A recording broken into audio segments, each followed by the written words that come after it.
गजब का नज़ारा हो जाता है शाम ढलते ही मुंबई महानगर का।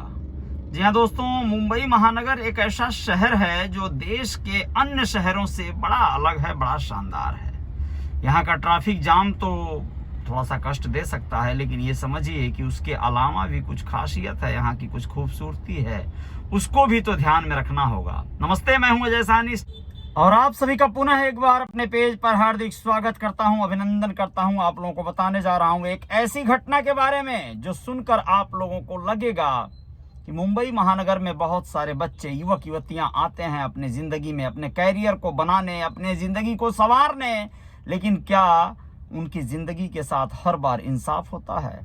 क्या उनके साथ कोई नाइंसाफी नहीं होती? आप लोगों को एक ऐसी खबर पे लेके जाते हैं जिसमें हुई है नाइंसाफी एक युवती के साथ जो दिल्ली की रहने वाली है। आप लोगों को बताएं, भोपाल में चलती ट्रेन में उसके साथ हुआ है बलात्कार, जो मुंबई से रवाना हुई थी। आप लोगों को बताएं, वारदात दिल्ली की 21 साल की लड़की के साथ पेंट्री कार में हुई है। उसने भोपाल जीआरपी को बताया कि पेंट्री कार मैनेजर ने शुक्रवार रात उसके साथ गलत काम किया।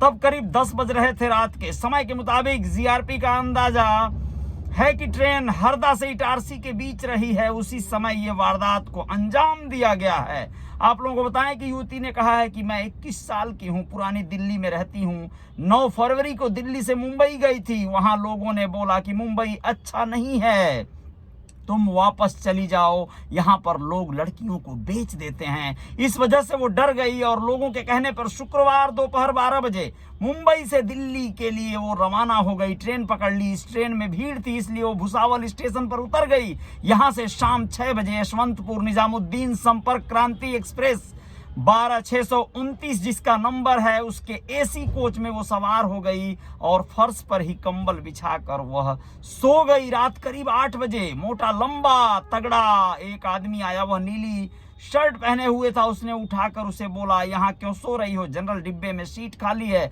जाकर सो जाओ। वह मुझे जबरन जनरल बोगी की तरफ ले जाने लगा। कैंटीन वाले डिब्बे के पास ले जाकर बोला, यहीं गेट के पास सो जाओ। मैं उसके कहने पर गेट के पास सो गई। थोड़ी देर बाद वही आदमी वापस आया, मुझे उठाकर कैंटीन वाले डिब्बे यानी पेंट्री कार में ले गया। मेरे साथ उसने गलत काम किया। मैं चिल्लाई तो मुझे 3-4 चांटे मारे उसने और धमकी दिया कि किसी को भी बताई तो ट्रेन से धक्का देकर मार डालूंगा। वो बोली लड़की कि मैं रोती रही, अपना सामान उठाई, दूसरे डब्बे की ओर चल दी। उस वक्त रात के 10 बज रहे थे। मुझे ट्रेन में 2 लोग मिले, उन्हें मैंने घटना के बारे में बताया तो ट्रेन भोपाल आने के बाद उन्हीं 2 लोगों के साथ जाकर पुलिस को सूचना दी। दोस्तों, आप लोग सोच कर देखिए, इतनी शातिराना तरीके से कोई लड़की अपने इज्जत आबरू के संदर्भ में गलत इल्जाम लगाकर किसी पर आरोप नहीं मर सकती है। निसंदेह इस पूरे मामले में कुछ न कुछ हद तक सच्चाई थी। इसलिए आगे की बात सुनिए क्या हुआ। भोपाल रेलवे स्टेशन के डिप्टी मैनेजर अनिल शर्मा ने बताया कि उनके पास कंट्रोल रूम से मैसेज आया और वह उन लोगों को अटेंड करने पहुंचे तो ट्रेन का पेंट्री कार कोच अंदर से बंद था। कर्मी खोल नहीं रहे थे। कोच खुलवा कर सभी को हिरासत में ले लिया गया है। 15 से 20 लोग रात में ही हिरासत में ले लिए गए थे, लेकिन इनमें से कुछ यात्री थे जो टिकट लेकर पेंट्री कार में सवार हुए थे। इस मामले में ऑन ड्यूटी स्क्वाड पर भी सवाल उठ रहे हैं। जीआरपी एसपी प्रतिमा एस मैथ्यू ने बताया कि युवती के साथ पेंट्री कार के स्टोर रूम में रेप हुआ है। घटना की विवेचना जारी है। घटना का कोई चश्मदीद अभी तक सामने नहीं आया है। इटारसी डीएसपी रेल अर्चना शर्मा ने बताया कि आरोपी भूपेंद्र तोमर को जीआरपी ने झांसी रेलवे स्टेशन से गिरफ्तार कर लिया है। वह ट्रेन के दूसरे कोच में जाकर छिपा हुआ था।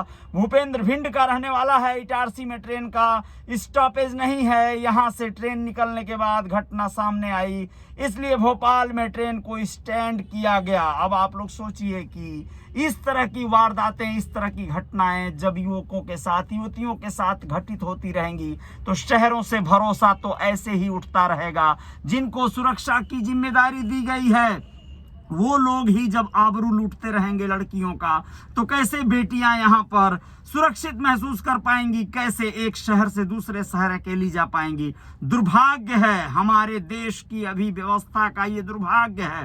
हैवान को कड़ी से कड़ी सजा मिलनी चाहिए। उसे बेटी ने डर के मारे, सोचिए अगर उसने कोई विरोध जताया होता तो क्या पता वह उसे धक्का देकर रात में ही पूरी यह लीला नहीं समाप्त कर देता और मामला दूसरा रूप पकड़ लेता, यानी कि उस लड़की के शव को छत बिछत ट्रेन के पहियों के तले हो जाना पड़ता और कभी भी यह गुत्थी नहीं सुलझ पाती कि आखिर में उसके साथ हुआ क्या था।